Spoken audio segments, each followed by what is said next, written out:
তোমার প্রাক্তন তোমার মন থেকে যাচ্ছে না, চেষ্টা করছো ভুলে যেতে কিন্তু পারছো না। তাহলে এই ভিডিওটা শুধুই তোমার জন্য।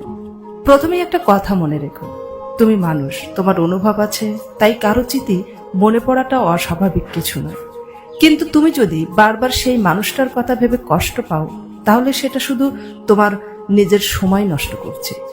এখন একটা প্রশ্ন তুমি নিজেকে করো, যে মানুষটা এখন তোমার জীবনে নেই, সে কি এখনো তোমার কষ্টের কারণ হওয়া উচিত? এর উত্তর খুব সহজভাবেই হবে যে মোটেই না। ভালোবাসা ছিল হারিয়েছে, এটা দুঃখজনক ঠিকই, কিন্তু মনে রাখতে হবে জীবন কখনোই থেমে থাকে না। তোমার জীবনে এখনো অনেক কিছু বাকি, তোমার স্বপ্ন, তোমার পরিবার, তোমার বন্ধুরা এবং ভবিষ্যতের কেউ। পরবর্তী কেউ না কেউ তোমার জীবনে ঠিকই আসবে, সুতরাং ভেঙে পড়া যাবে না।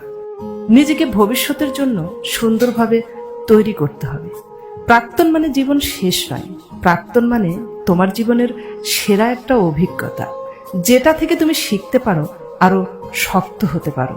নিজেকে সময় দাও, নিজের ওপর ফোকাস করো, নিজেকে এমন কিছুতে ব্যস্ত রাখো যা তোমার ভবিষ্যৎ গড়বে। ফিটনেস, ক্যারিয়ার, ফ্যাশন, তুমি নিজেকে ভালোবাসলে তোমার জীবনের সব কিছুই ঠিক হয়ে যাবে। প্রাক্তনের স্মৃতি তোমাকে গড়ুক, কিন্তু ধ্বংস না করুক।